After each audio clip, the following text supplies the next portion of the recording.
All right, everybody. Today's episode is sponsored by Blind Barrels, a company that offers an exclusive blind whiskey tasting experience. Bob and I tried their product in season 6, and it led directly to this ad because we are such huge fans of what they are doing. If you are interested in sampling the very best in American craft whiskey, then use our code FILM10 at their checkout for 10% off a yearly or quarterly subscription, or even off a single box to try it out. And remember, if you're hunting for rare whiskeys, you can always buy the whiskey you've tried on their website, often at prices cheaper than MSRP. Check them out at blindbarrels.com and use code FILM10 for 10% off on your order. Hey, want to make a podcast? Spotify's got a platform that lets you make one super easily, then distribute it everywhere and even make money. All in one place for free. It's called Spotify for Podcasters, and here's how it works. Spotify for Podcasters lets you record and edit podcasts right from your phone or computer, so no matter what your setup is like, you can start creating today. Then you can distribute your podcast to Spotify and everywhere else podcasts are heard.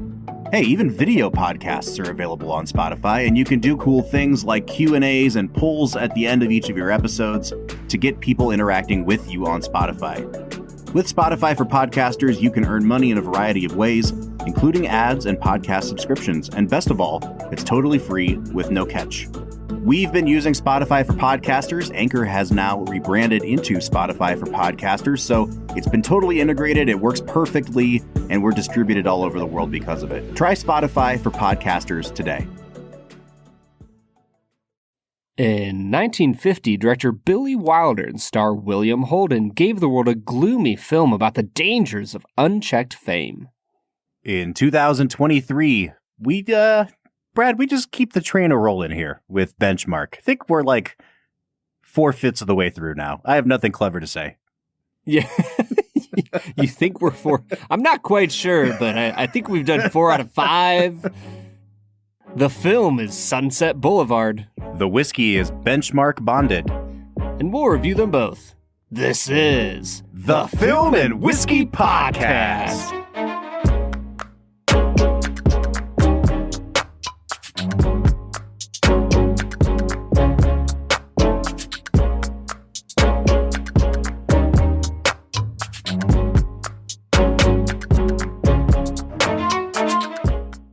Welcome to the Film and Whiskey Podcast, where each week we review a classic movie and a glass of whiskey. I'm Bob Book. I'm Brad G. And this week we are moving into our second director of the season. It is that lauded writer-director of classic Hollywood, Billy Wilder. And Brad, this may be the first movie that we're doing from Wilder this season, but it's our 4th Billy Wilder movie overall. So I think that after this miniseries is done, he will be probably our 3rd most watched director behind Scorsese and Spielberg. I think he's going to be like tied up with Hitchcock at this point. Holy cow, that is quite a few. Have we done 5? How many Hitchcock films have we done? I think we've done 4 so far. So he'll be in the lead, and then Hitchcock's going to lap him at the end of the season here. I would say Hitchcock might be our most watched director by the end of the season. I know, right? My boy put 5 Hitchcock films at the end of season 7. Listen, you do what you got to do, man. On the Wilder front, though, we're watching this movie last night, Brad, and you're texting me, and you're like... That right there is a Billy Wilder fan podcast on the Wilder front. So we're watching this movie last night, and you send me a text, and you're like comparing it to Some Like It Hot and The Apartment, and I had to remind you that Double Indemnity was also a Billy Wilder film. Mm-hmm. So I guess my opening 2 questions to you, Brad, are: do you feel like you have a grip on Billy Wilder as both writer and director at this point? And how do you see Sunset Boulevard fitting in with the 3 movies we've seen to this point? I feel like I do have a pretty good grip on Billy Wilder as a writer, as a director. You can tell that he wants to push boundaries. You know, in 2023, looking back on the 50s, it's hard to see that sometimes. But if you have any idea of what the what was the commission called that would review movies that, you know, Hitchcock would get in fights with? The Hays Code. The Hays Code. Yeah, the Hays Code was wild, and you could just tell that Billy Wilder is uninterested in holding up the status quo or pro-America type of stuff. Honestly, it kind of reminds me of when we talked about David Lean and how his films are like weirdly anti-British establishment. Mm-hmm. Like I feel kind of similarly about Wilder. Mm-hmm. I think that with Sunset Boulevard, for me personally, there was too much, and I know this isn't him as a director, but there was too much All About Eve and not enough Double Indemnity.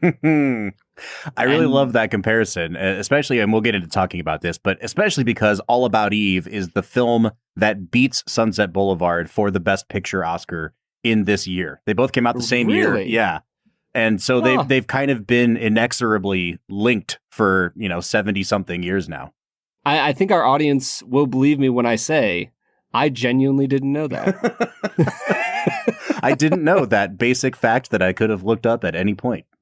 I mean, I'm not just going to go look up 1951 Academy Award lineup. I know, it's not like you host a movie podcast or anything. Let's get the hot goss on 1951 Oscars. I want to go back to something you were saying about Wilder just a second ago, though. And I think that a part of why he is able to so incisively just kind of dissect American culture is because, A, he's an immigrant, and B, I just got this book from the library. It just came in today, and I'm so bummed I didn't get to look at it before we recorded this. But the book is all about a group of Hollywood directors that were Jewish immigrants from Europe, and how all of them in different ways were attracted to much darker storytelling that got into like the underbelly of things in Hollywood or in America in general. And Wilder is one of them. And I think that those two things, in tandem with each other, that not only is he an immigrant, but he's an immigrant who comes to America, as the rise of fascism is happening in Europe. He's coming with a ton of cynicism. And yet he kind of falls in line with the big literary figures of the time, right? I mean, people like F. Scott Fitzgerald obviously had died at this point. But when I read a book like The Great Gatsby and I look at the cynicism and the skepticism of American culture in a book like that, and then I look at what Wilder's doing, it really is in the same vein. And I think that you can really plot Wilder kind of like on a spectrum. I guess the spectrum would be my favorite Wilder movies to my least favorite Wilder movies, but great spectrum, Bob. It's a very personal spectrum, Brad. But I think sometimes he gets so biting and so relentless with the cynicism that it makes the movie harder to enjoy. And we'll get into talking about all this, but this movie comes, it's one of the first films released in the 1950s, and it really kicks off this wave of film noir coming out of the 40s and into the 50s, which is kind of the back half of the popularity of film noir, where things get really, really dark, and the protagonists are less and less likable, and they have less and less that you can relate with. And there's really nobody you can root for in any of these movies. And I think Sunset Boulevard, for better or for worse, is kind of the prototype of that. What year did The Apartment come out? 1960. That's really interesting because I feel like that movie teetered on the edge of being too dark to be enjoyable. But I feel like he towed the line there much better than he does here. Like I saw somewhere that this is described as like a black comedy. And I just The Apartment, I can see that. Like there's a darkness there that still there's the comedic elements override it in the end. Mm-hmm. Whereas this one, I don't think I really found myself laughing almost at all. There's a few good lines that you kind of laugh at, and that was about it. Yeah, I think some of the situations are set up to be kind of darkly funny, but a lot of it is Hollywood in jokes. And jokes isn't even really the appropriate word because it's not a funny movie in a lot of parts. It's cynical, it's really biting, but it's not like a chuckle fest, right? And the way that they break down the Hollywood system, it's not done in good fun the way it's done a couple years after this, like in Singing in the Rain. It's a completely different takedown of the Hollywood system. And I think where you've been reading those things, Brad, it's probably because you got to really know Hollywood history. I don't want to say to enjoy this film, but to enjoy it to its fullest potential. The same way that you would if they made, if they made a movie like this today. And I guess the the analog to today would be this movie that just came out last year from Damien Chazelle, Babylon, which deals with, again, the silent era. But Wilder is dealing with the end of the silent era and then 1950 being present day. You're talking about like 23 years between the time the talkies are introduced and the time this movie comes out. So it would be as if we were referencing things from the late 90s in a movie that came out today. And then you're asking somebody 70 years on from now to understand all of our like Backstreet Boys references or something. So it's like you gotta have a little bit of background, I think, for this movie to make as much sense as it needs to. So I think it's time for us to segue into America's favorite segment, which we call Brad Explains. Brad's gonna give us the movie plot with only 60 seconds ticking on the clock. So let's go ahead and hear your take with this little segment that we call Brad Explains. Yes, Brad Explains, the part of the podcast where Brad breaks down the film that he has just seen, often for the first time. This is very much Brad's first time seeing Sunset Boulevard. And I realize, folks, that we've been talking about this for, nigh on 10 minutes now. And if you haven't seen the movie, then you have no idea what we're talking about. Sunset Boulevard is perhaps Billy Wilder's highest regarded movie ever. It is consistently ranked in the top 20 American movies ever made. But like I said, you have to have a lot of background to understand this movie. And so Brad is going to at least fill in the background that you guys need, which is the plot of the movie. Now, again, this is a spoiler-filled synopsis we're going to get. Brad, you have 60 seconds on the clock to break down the plot of Sunset Boulevard, and go. William Holden is playing a young man named Joe Gillis, who is a B-level scriptwriter in Hollywood, and he is down on his luck. He's about to lose his car to some creditors, and in being chased by them down a street, he blows a flat. He pulls into a mansion, and he finds out that this mansion is owned by a silent era movie star named Norma Desmond. Now, he slowly gets pulled into a opportunity to rewrite a terrible script that she's writing, and he uses this to try to make some money and swindle this older woman.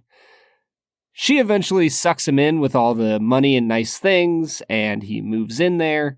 There's a butler 10 seconds. Who is her ex-husband. He writes a script with a young lady, and she's the worst, and kills him. The young lady? Sorry, the young lady. No, Norma Desmond. All right. Well, Brad, you've done it again, man. I feel like we are in an even more muddied spot. Yeah.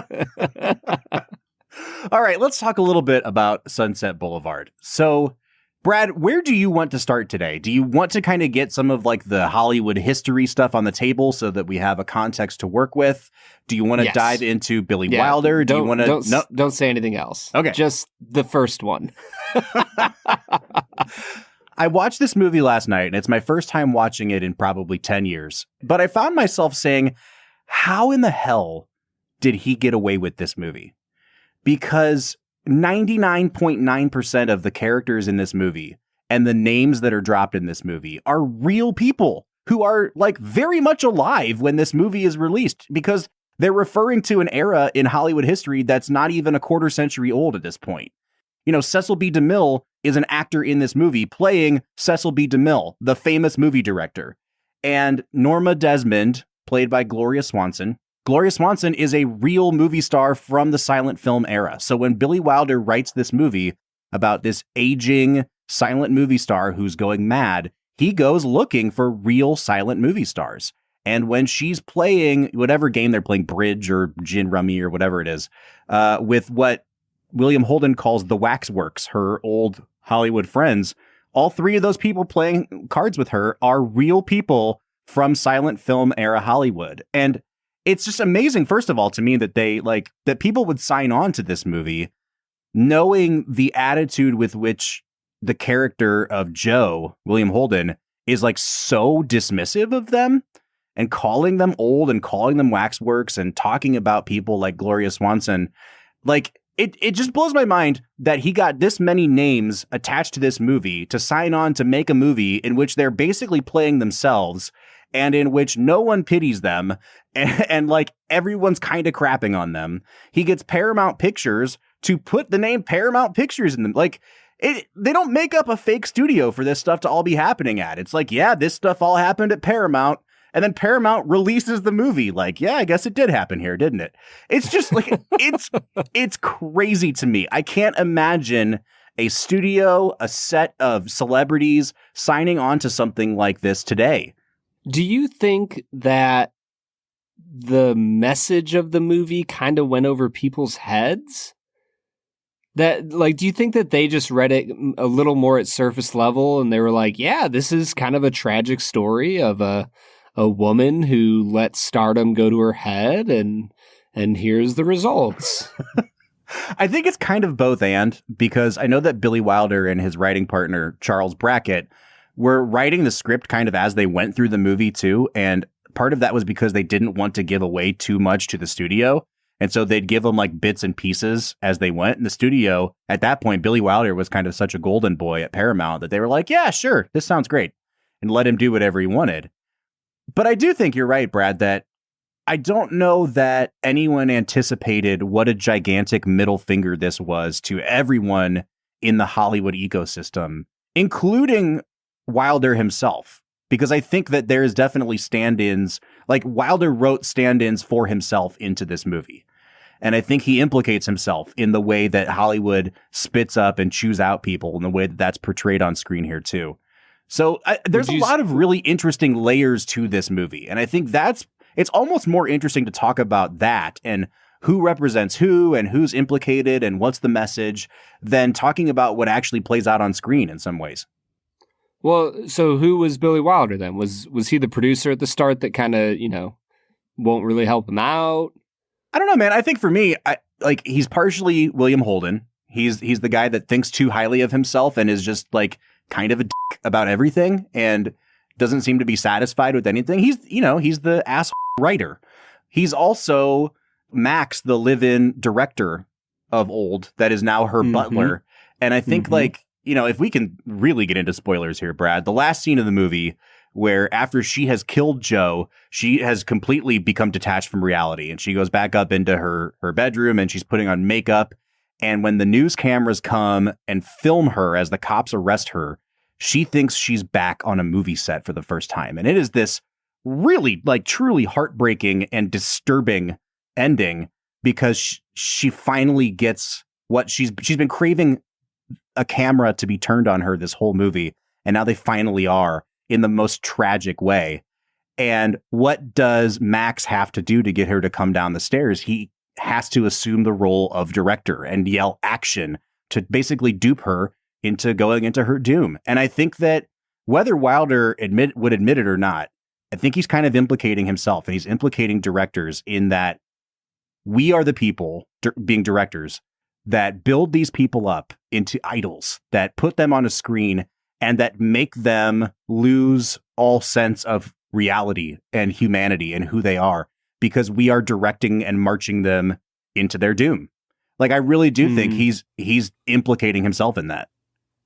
Well, here's the spicy bit then. Which actor today will be just completely losing it crazy in 20 years? I'm not going to go there, man. Dude, you're trying to get me in trouble today. I can tell. Who from Hollywood is going to listen to this pod? All right, man, let's dive into performances, because we'll unfold a little bit more of the connections and the layers as we identify the people who act in this movie. So who would you like to start with, Brad? Let's just start at the top for this one, partially because I don't think anybody will know any of the other actors other than William Holden. Let's start with Joe Gillis, Mr. William Holden himself. Here's my question for you, Brad, and this is our third William Holden movie on the podcast after Bridge on the River Kwai and Network. Is William Holden a good actor? I like him in Network a lot. I do too, but even in Network, I don't buy the dialogue that he's spouting. And it's great dialogue. You know what I mean? I was going to say, I literally just watched that the other day, and I realized that movie is just like 40 monologues back to back to back. And they're all good. And they're all good. And like, maybe like 10 of the 40 are incredible. Yeah. Yeah. Is William Holden a good actor? He is a good-looking actor. Mm-hmm. I mean, he takes his shirt off, man, and I'm like, oh, wow. Dude was working out. Here's the thing about William Holden, and I think it's a combo of William Holden and the character that keeps me from loving this movie. Because, like I said, I think that Joe Gillis, the character, tips too far. How do I phrase this? I think to make a good film noir character, we talked with Double Indemnity about how sex is like a driving force in film noir. Like someone's always getting seduced. Some dude is just listening with the wrong head and getting led into things that he shouldn't be and gets, ends up getting killed 99% of the time. I think you have to really strike a balance or be on a spectrum where one end is like complete horn dog and the other end is like piece of shit. And I think Joe Gillis is a piece of shit. I wish that he had a little bit more of the like self-deprecating, not taking anything too seriously attitude that Fred McMurray brought into Double Indemnity, which is like he just always looked bemused. Whereas Joe Gillis always looks like he's just like miserable and judging everybody. And again, like you don't have to make your protagonist be a likable person. And Billy Wilder did a hell of a job with Joe Gillis. But because everyone in this movie is a victim and everyone in this movie is also a perpetrator, it kind of makes you wonder, like, who do I latch on to get myself through this movie? And I think the combo of Joe Gillis not being a great character and William Holden probably not being the perfect choice for this role keeps me from going all in on this movie. Here's a question for you. So outside of the fact that this is a noir, like, why do you think that this movie chose to go the murder route instead of the him running off with Betty at the end of the film? Because there's nothing about his character as written that makes me think he wouldn't leave with Betty. That, like, why does he resign himself as a character? I guess this is kind of getting more into the script writing portion of it. But, like, why does he resign himself as a character to a destitute life in Dayton, Ohio? I think that, that's a good question. I think that part of that character has that sort of like martyrdom, like, oh, I have to always be the struggling writer. I also think that, like, I would have hated this movie if it had ended that way because he didn't deserve a happy ending. Truly, I mean this from the bottom of my heart. He is a piece of shit. And like he pretty much deserves everything that happens to him in this movie. He has a twinge of a conscience at maybe 2 points in the movie where he finds out that he has led Norma to try to commit suicide and feels so guilty that he goes back to her. And then at the end of the movie where he basically pushes Betty, his love interest, away so that she can go marry a guy that's a better guy than he is. And those are the two noble things he does in the whole movie. But even then, those are all tied up in other decisions he's making that kind of undermine those things. So I don't know, man. Like, he seemed like a guy that was always destined to get shot in the back. And that's exactly what happens here, you know? Yeah. Well, you were saying earlier, like, who are we supposed to attach to? The only person you can attach to is Betty Schaefer's character, Nancy Olson. Yes. Yeah. Like, she's the only likable part of the movie. I guess her fiance, Artie, is, he's a nice kid. Yeah. You know, all of the struggling artists in this movie seem like good folks, but that's about it.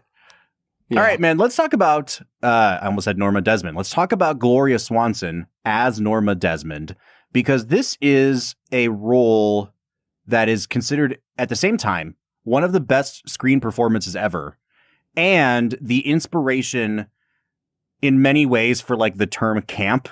Like, it is an over the top, like, there's a reason that drag queens model themselves after Gloria Swanson in this movie. Do you know what I'm saying? Like, it is a both and kind of performance. Yeah, and you can like see the origins of the Rocky Horror Picture Show. Yes, springing from her performance. The thing is, though, I don't think that. First of all, I don't think she's a bad actress at all, because where it matters, like, she nails it. And the affectations that she does, I kind of wondered throughout parts of the movie, like, oh, is this just what she thinks she's supposed to be doing? But then there are moments in the movie where she kind of like drops the entire facade. Like there's a moment where she's been impersonating Charlie Chaplin to try to entertain William Holden, and she jumps on the couch with him. And which was incredible, by the way. That was a good Chaplin impersonation. Like her Charlie Chaplin impression was awesome. Top tier, man. But yeah, she's just like laying next to William Holden on the couch, and there's none of the Norma Desmond pretentiousness. And I'm like, oh, okay. So she really is just portraying a woman who is trying to put on airs. And I think to that extent, and the extent that she sticks the landing at the end of the movie, it's a pretty darn great performance. Yeah, she is easily the best part of this movie. Like her ability to portray a woman trying to cling to the vestiges of her stardom is incredible. It is so over the top in a way that is believable. And like that might sound counterintuitive, but I can only imagine that somebody who's a superstar of the first superstars, like this is an early time in the era of mass communication, and it's the first time there's ever been moving pictures. And she is one of the very first true superstars. So like there's nobody who's set the template for her.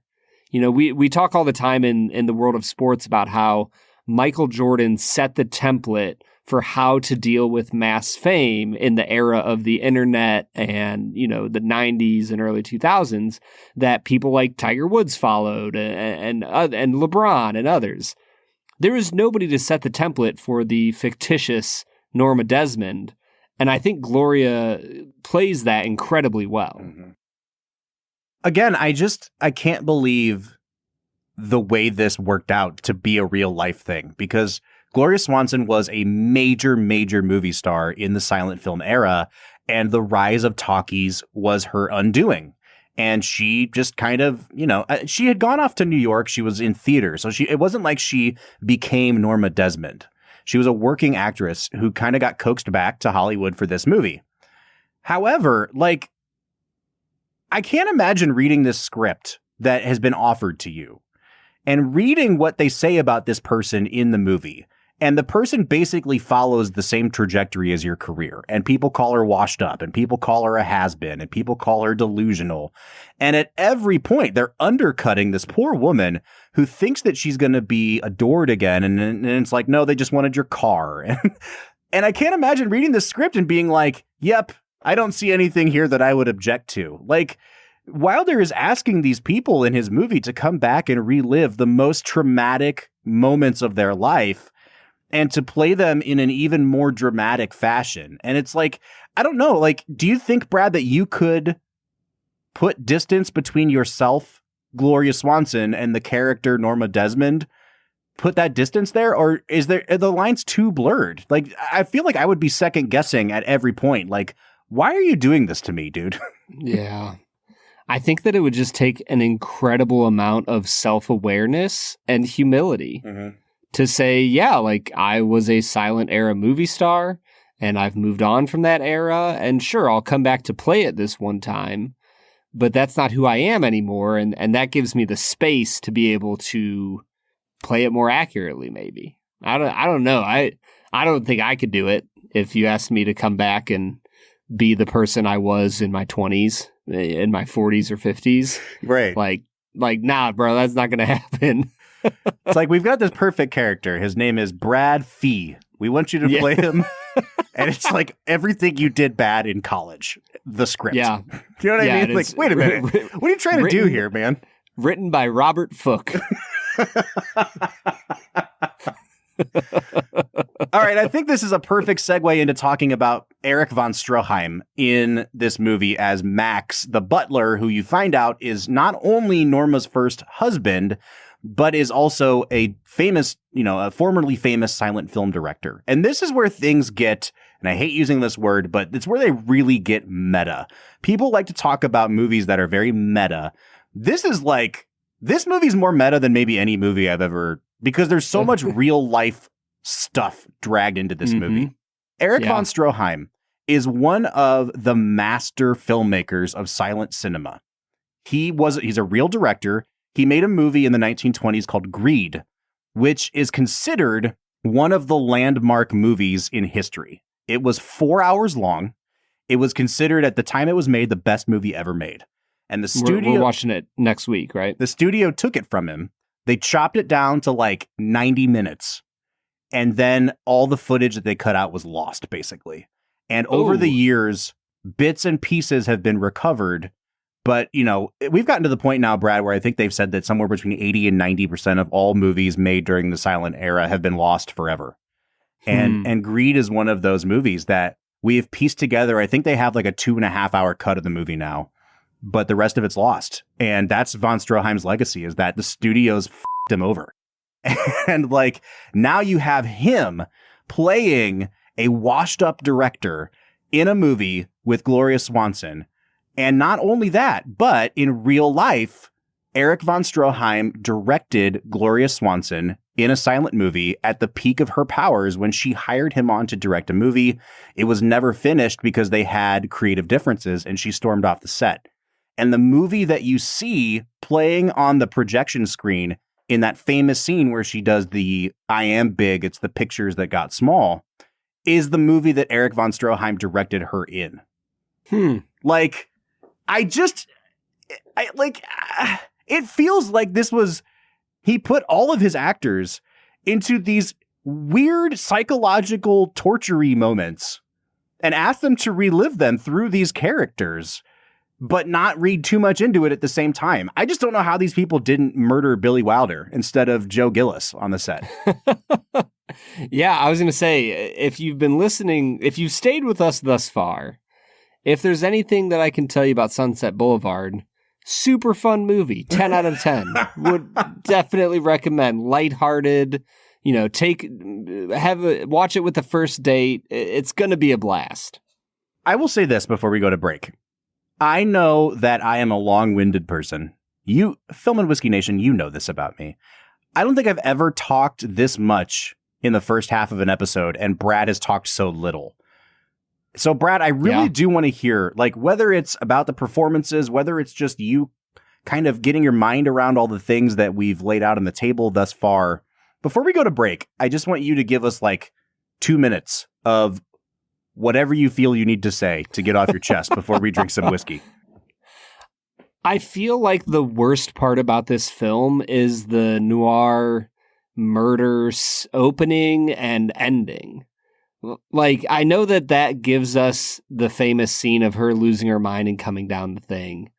But for some reason, it felt shoehorned into the movie to me. And like, you know, the classic narration of my death type of thing, which, you know, I've not seen much noir, but I'm guessing that's a staple of the genre.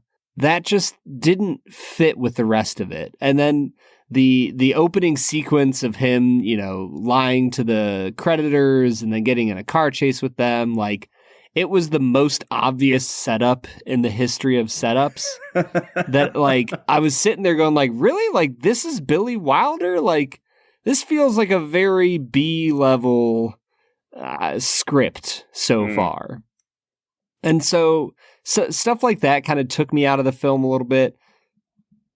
But if I'm being honest, I feel like I've heard so much about this film and yet so little that I walked into this film almost as blind as you could on a movie so famous. And I walked away pretty disappointed, Bob. I did not... It didn't click for me. And the thing is, I like older films. I like the pacing and the dialogue, and this one just didn't do it for me. And I'm hoping to maybe unpack more of why in the second half, and not even unpack like I know why I don't like it. I want you to help me understand why I don't like this movie. But there's something about it, and I think maybe you hit on it earlier, Bob. This movie feels mean-spirited. Yeah. Yep. And maybe that's it. Maybe I've just answered my own question. But man, it felt mean-spirited, and I can get down with dark films with sad endings, but I don't know if I can get down with just meanness. Yeah, that's my big struggle with this movie too. And again, I feel like you have to give a disclaimer in 2023 because if you make any sort of definitive statement, people want to jump on it and argue with it. Like, I know that unreliable narrators are a thing. Not that this movie has one, but I know that you don't have to have a likable protagonist. I know that just because the protagonist narrates something doesn't mean the writer is endorsing it, right? Like, we know all of these things. I understand that Joe Gillis is a piece of shit and that his judgments on the world are not necessarily true, even if they are in some ways accurate observations, like the condition of Norma's home and things like that. That doesn't compel me to keep watching the movie. Do you know what I mean? Like, I can watch a movie with unlikable characters, but there has to be something for me to latch onto that keeps me kind of propulsively driving forward. Yeah. And Norma is a figure of pity, especially in the last 20 minutes of the movie, but she's also such a manipulative figure that you can't really keep watching the movie out of pity for her either. So like there's no one to latch onto except for, like you said, this character of Betty, who is the dullest and most boring character in the movie. And again, I think it's by design. So it's kind of like, I respect what you're doing, Billy Wilder, but it just isn't as compulsively watchable for me as some of your better works. Yeah. Well, I think if we're going to give our listeners anything to latch onto about this episode, it's going to be some whiskey reviews, Bob. Yeah, dude. So let's get into this fourth of 5 benchmarks we're reviewing to kick off this season. This one is called Benchmark Bonded. What do you say? Let's go Bond, Bob. So here's the deal, everybody. We just absolutely love producing as much content as possible for Film and Whiskey Nation. But if our regular episodes aren't enough for you, then you can head on over to patreon.com/filmwhiskey, sign up for one of our memberships, and you will get a slew of extra content for your listening pleasure. Check us out on patreon.com/filmwhiskey.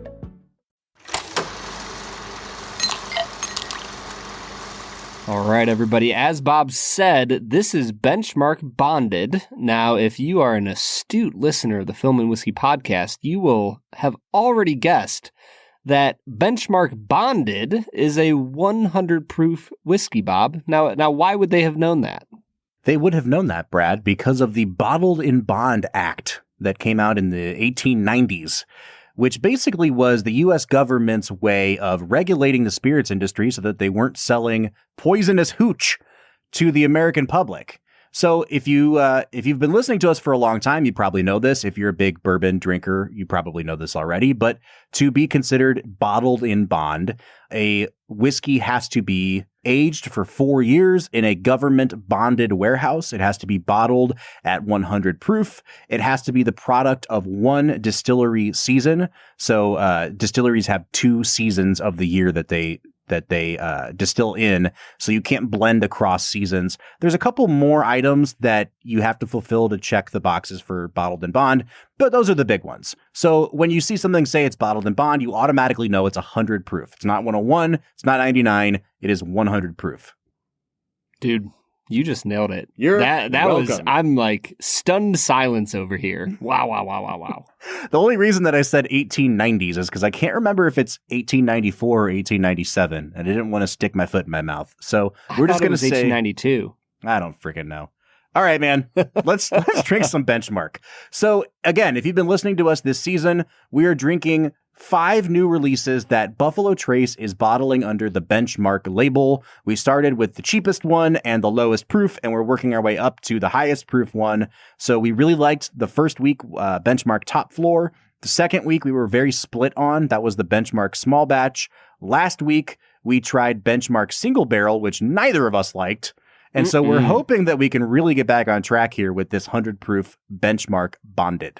Yeah, and as I jumped into the nose on this one, I found a decent amount of like right off the pop, some cinnamon, and then it led into like a really nice caramel apple. Mm-hmm. There was some oak, and the longer I sat with it, the more I got like a mixed berries feel.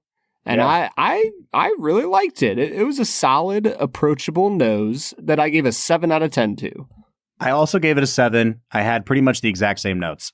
Caramel jumped out to me. With Buffalo Trace, oak is always going to be a note on the nose, on the taste, on the finish. I find sometimes that Buffalo Trace products are like overly oaky, especially on the finish. And, spoiler alert, that kind of happens here too. But those were the notes I got. Brown sugar and green apple. There was a lot of apple peel on this. I will say, Brad, that one of the concerning things with benchmark, these 5 benchmarks we're doing, is that as they go up in proof, the alcohol is not only just present on the palate, but it's like really, really noticeable on the nose too. Like this had a very ethanol forward nose to me. And that's kind of what kept it from getting a higher score. So I also gave it a 7 out of 10 on the nose. Yeah. But for me, when we moved into the palate, I really enjoyed it. There was like almost like a juicy fruit gum flavor at the tip of my tongue. And there was some nice, sweet, savory, almost caramel. And then I got some of those baking spices again. I got a little bit of nutmeg, some cinnamon. I gave it an 8 out of 10 on the palate, Bob. This is like a really solid B- type of palate. I didn't get almost any of that, man. Like I found that the exact same notes that were on the nose were there on the palate, except that it was even oakier than it was on the nose. And again, like I'm not expecting much from this. This is a $20-something bottle of whiskey, I think. So like, it is what it is, man. But I didn't find it to open up. I didn't find it to get any more complex. And so I'm once again just going to give it a 7 out of 10 on the taste. Man. Yeah. For me, the finish moved into some rye area. Like I'm sure that there's not much rye in this, but I got a little bit of rye spice. It was very oaky. And there's a little bit of leather. I'd put it in between the two, so I'll give it a 7.5. Yeah, for me on the finish, I thought it actually turned a bit sour. Like it didn't taste like sour apple, but it tasted like the grain kind of soured in my mouth a little bit as I went to swallow. It wasn't like the most oaky thing, but I think that the bitterness of the oak mixed with the fact that it kind of soured for me, it definitely came down a step on the finish. I'm going to give it a 6 out of 10.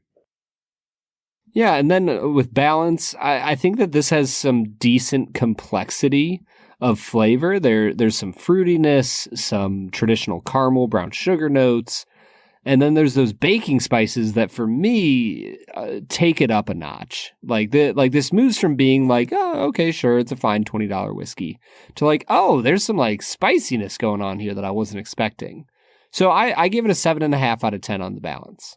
Yeah, I'm just going to give it a 6.5, and that's because it's between the 7s that I gave the nose and taste and the 6 that I gave the finish.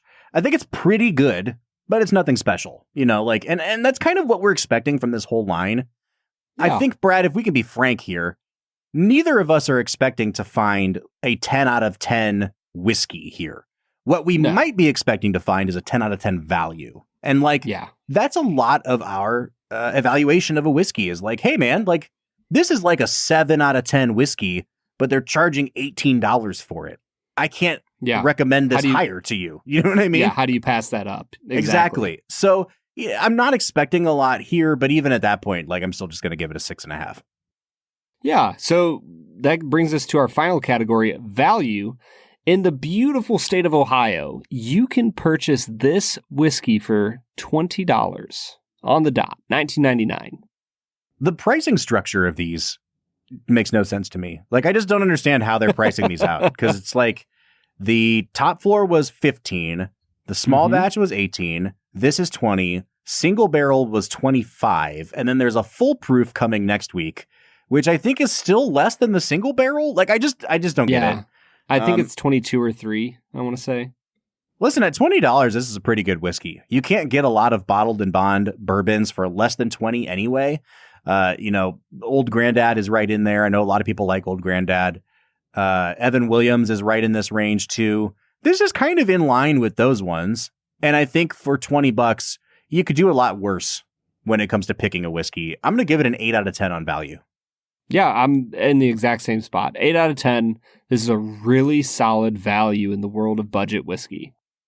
So, yeah, that is bringing me out for my total to a 38 out of 50, Bob. Oh, wow. Okay. You're a little bit higher than me. I'm at a 34.5 out of 50, which takes us to a 72.5 out of 100, or a 36.25 out of 50. Now, generally, we have found it to be true that once we hit that 35 out of 50 mark on average, or like a 70 out of 100, that's where we start recommending. You know, it might not be like a wholehearted recommendation, but it's, you know, it's a 7 out of 10. Like, it's a pretty solid thing that you can get. I think, Brad, that if you want to try this one, I would recommend just going ahead and buying the whole bottle. Like, it's really not worth getting a $6 pour of this when you could get the whole bottle for $20. Like all Buffalo Trace products, I think that this would make a really good mixer because it has that oaky backbone to it. But it is pretty good neat, or could stand up on the rocks as well. I still think that the top floor from week 1 was my favorite one in this lineup so far. Yeah, which is not something that I would have expected. I think for me, the small batch is my favorite. But even that, you know, you don't necessarily expect the 90 proofer to be your favorite in a lineup. But here we are.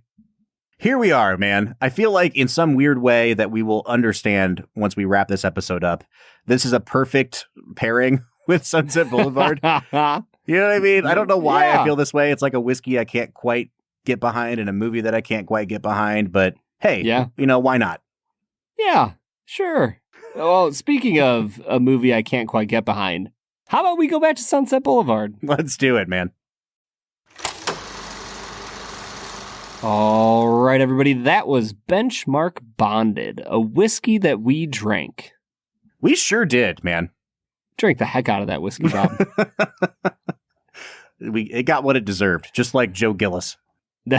That's right. You know what we're about to do, though, Bob? Well, hopefully not give me what I deserve here, because we are getting into Canada's favorite segment, 2 Facts and a Falsehood. Brad is gonna try to stump you, Bob. 2 are right and 1 is wrong.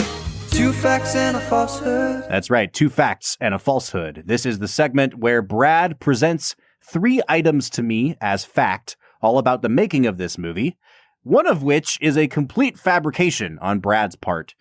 Now, Brad, I am hoping that I can get back on track today because I'm 1-2 on the season. And a lot of stories dealing with Sunset Boulevard have become Hollywood legend in and of themselves. So I'm hoping that my little bit of knowledge about this movie will help me out on this one. But that remains to be seen, man. Hit me with your 2 facts and a falsehood. Alrighty, fact number 1. Norma's bed originally belonged to French actress Gaby Deslys. Universal bought it from her, on her death in 1920, and it was used in several movies, most notably in The Phantom of the Opera in 1925. Fact number 2, the first name of the Joe Gillis character was Bill in an early draft of the screenplay. Then it was altered to Richard, and finally, just before filming began, it was changed to Joe.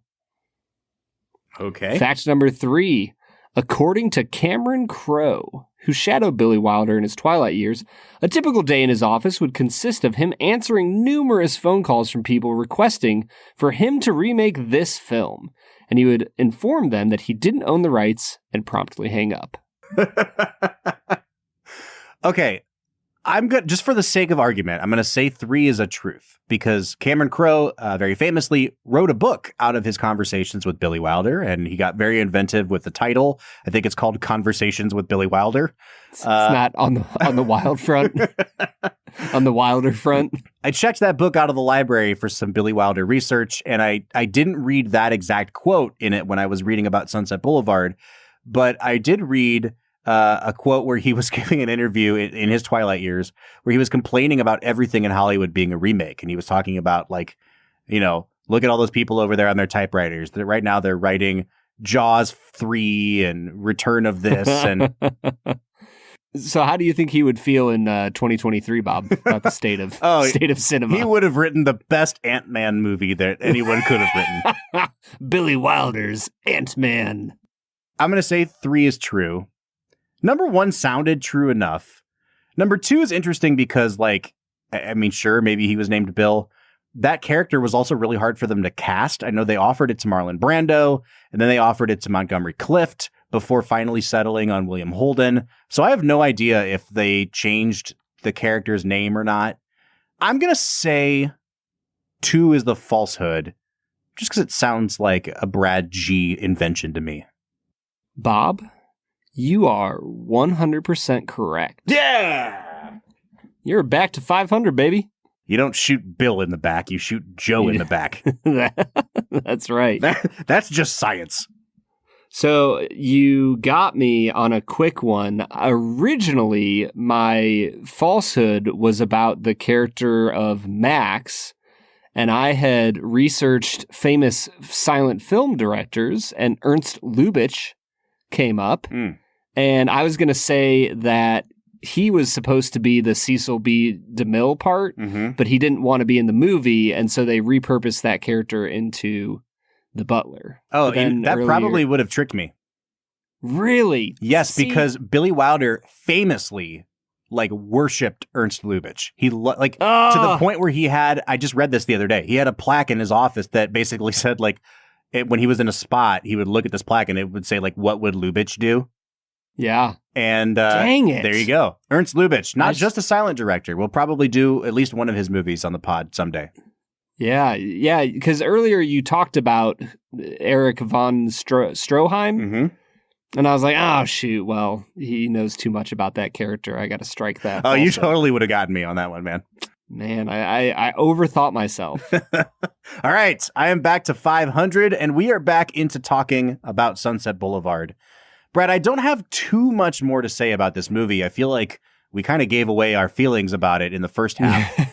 We did not bury the lead on that one very well. All right, so here's a question for you. Go ahead. Was there anything outside of the Hollywood schmutz coming out of this film or the acting performances? This is supposedly his masterpiece, right? That's what people say. What would point you to say that outside of him spilling the beans on all the Hollywood stuff? Like was the cinematography great? Was the lighting awesome? Was there sound design that really wowed you? Other than the acting and the script, was there anything about this film that made you go, wow, I really took notice of that? That's Billy Wilder at his finest. I think some of the dialogue is really great, and it has, at least two of the most famous lines ever written for movies. I referenced one, I am big, it's the pictures that got small. Great line. Incredible line. And then the very famous, it's been done in every Looney Tunes episode at the very end of the movie, which is, all right, Mr. DeMille, I'm ready for my close-up, which gets kind of twisted up into, I'm ready for my close-up, Mr. DeMille, which is not actually what she says, but it's it falls into that Casablanca thing of play it again, Sam, which is not what they really said. So, you can't knock a script that has two lines like that in it. I do think that this is one of those scripts from Wilder where it feels like he's throwing 85 possible really good lines at the wall and seeing what sticks. And some of them stick really well, and some of them are all right, you sound too clever there. And I don't have that feeling with him as much in some of the movies that work a little stronger for me. So I think the script is good. But again, Brad, I think part of the reason why it's hard for us to wrap our arms around this movie, aside from all the reasons we've said already, is think about a movie like The Apartment or Double Indemnity, where they're dealing with upper middle class to lower middle class people in a very specific point in time. And take The Apartment, for example. The inside of that office building is very mid-century modern. There's no wasted space. You understand exactly what it's supposed to look like and how everyone crowds into that office. C.C. Baxter's wardrobe is, single man in his early 30s. And Shirley MacLaine's wardrobe is, I work in an elevator, right? There's not a lot to think about, and nothing seems out of place in the time.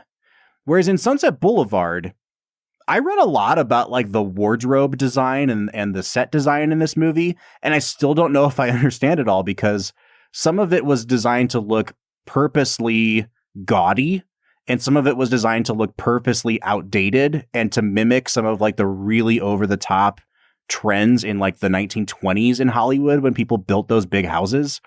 And some of it was supposed to look very modern and chic. And because it's 70 years later, and I have no idea what was popular in women's, very wealthy women's haute couture in 1950, I don't know. If I was sitting in the audience in 1950, I feel like I would have been oh yeah, that looks outdated. Oh yeah, that's really, what an amazing outfit she's wearing now. And 70 something years on from that, I'm like, okay, this all looks outdated to me. So I don't know what's a comment on what. And I feel like probably smarter minds than myself have watched this movie and know all those references, even the ones that I don't. And I get it. I get why people love this movie, but it just seems like the kind of movie that you have to know more and more and more about Hollywood history and about the contemporary time of 1950 to appreciate it to its fullest. I'm gonna poke fun at you for a second, Bob. That was the most Bob answer to a question I've ever heard, because I literally asked, outside of the Hollywood stuff and the dialogue, what stood out to you? And you talked about the dialogue and then the Hollywood stuff. I'm sorry, man.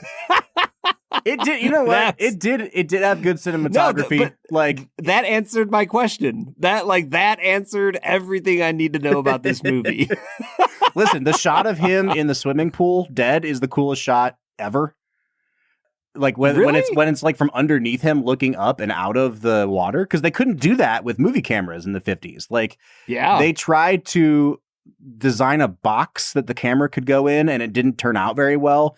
And so they actually ended up rigging a mirror in the bottom of the pool that they filmed from outside the pool, and it just like they just happened to float him in the perfect way. It's just such a cool shot. I don't know. Yeah, that is pretty cool. See, even that, I would have not known that. I just thought it looked like a cheesy, rough special effect of the 1950s. And that one shot is why it's considered the 15th best movie of all time. That's what did it. That's the one. It's basically Lawrence of Arabia. All right, man, I think we are ready to segue into our final segment of the day, and it is one that we call Let's Make It a Double. We're near the end of the episode, so thanks for listening to the Film and Whiskey Show. Let's pair another film with this one, even if it's a struggle. It's our final segment of the day, now let's make it a double. Let's make it a double, the part of the podcast where Brad makes something up at the very last second. Oh, you mean every part of the podcast? Hey, his name was Bill. Hey, man, I was trying, all right? All right. So, Brad, what is Let's Make It a Double? Let's Make It a Double. It's the part of the show where we consider ourselves to be the finest of employers on the planet, the people who run drive-in cinema. What movie would we pair on a Friday night movie showing? What would we pair with Sunset Boulevard? And Bob, I think for me, I mentioned it already. There's only really one choice, there sure and is. I think it's All About Eve. Mm-hmm. Like I don't know what else to pair this movie with. I mean, I guess you could do something from the modern era that, like, you know, comments on Hollywood. You know, we've talked about how the Academy loves to give Academy Awards to movies that talk about the making of movies. So, you know, I'm sure there's some other ones out there that would fit it. But as far as the dark tone and disappointment in my soul as I watched them, I think that All About Eve fits perfectly. All right, I have two things to add. So the idea that Hollywood loves to give Oscars to movies that are about making movies is true now, but it wasn't true until like 10 years ago. And like, Sunset Boulevard versus All About Eve is the famous example of this, where a movie can win a ton of Oscars, but if it was about making movies, it never won Best Picture. And this was something that I remember seeing tracked in an article when The Aviator came out in 2004, and how it was like neck and neck with $1 Million Baby for Best Picture, but that history was not on its side. And then lo and behold, it doesn't win the Oscar. $1 Million Baby wins the Oscar. And it's not until The Artist wins Best Picture and then Argo wins Best Picture the year after that, and those are both about making movies, that streak got broken. But if you really wanted to pair this with something else, I guess you could do like a Singin' in the Rain to see it done in a more lighthearted way. You could pair it with something like Babylon, which I just mentioned. But All About Eve really is like the example to pair this with, and especially since they come out in the same year. I've always preferred All About Eve. I think it walks that line of like, it's cynical, but it's kind of like, I don't like to use the B word to describe movies, Brad. And I also like, I feel like the word catty is kind of just a stand-in for that. But boorish? You know what? Is that the word? Yeah, right. But you know what I mean when it's a movie about like backstage cattiness and backstabbing, and it's done in this kind of like almost fun way where like everyone's backstabbing each other. It's a serious movie, but it's like, oh, you just get to watch women be vicious to each other. And it's a lot more fun of a watch than I think Sunset Boulevard is. I guess my question to you is, having not really loved either movie, which do you prefer? Oh, it has been a really long time since we watched All About Eve. I think that was like maybe season 3. I don't know if I remember it well enough to compare it. I don't know, man. Sunset Boulevard didn't sit well with me. Like, I felt really unsettled at the end of it. And I don't think... I'll say this. I think that Sunset Boulevard is the better made, better scripted film. Oh, interesting. But I think I would rather go back and watch All About Eve. Yeah. It didn't make me feel as... icky. Ooh, Yeah. As Sunset Boulevard did.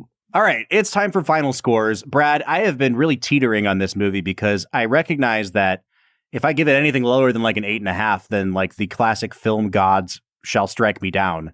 But I think if I'm being frank and I'm being honest, like I'll give it an 8, but I don't think I like it any more than that. So I'm going to give this movie an 8 out of 10. Yeah, I think I'm going to give it a 6.5, Bob. Wow. Okay. I recognize that it is great. I think that Gloria Swanson's performance is really, really transcendent. Like, I think she does a great job. There's just something about it. I've said it multiple times. Didn't sit well with me. I walked away from the film just feeling gross. Now, like, the fact that is the intention, does that, like, do you respect it more for that? Or is it still just like, nah? No. Okay. Nah. There's certain movies that accomplish what they were going for, and I still feel worse off as a human being for having watched it. Mm-hmm. I would put this movie in that category. I would put Nocturnal Animals. Is that what it's called? Oh, yeah. I almost am angry that I said it because that might mean somebody will watch it. Don't watch that movie. I liked that movie. Oh, I hated that I know. You've talked about it before. All right. Oh. So we're coming out. Yeah. We're coming out to a 7.25 out of 10 on Sunset Boulevard, which I think is currently ranked as the 16th best movie ever made by the American Film Institute. So we would like to know what you think, Film and Whiskey Nation. If you've seen this classic movie, I want you to let us know where you fall on it. Do you fall closer to where we are on the spectrum or closer to the American Film Institute? You can find us on all of our social media accounts, Facebook, Twitter, Instagram, and freshly, once again, on TikTok at Film Whiskey.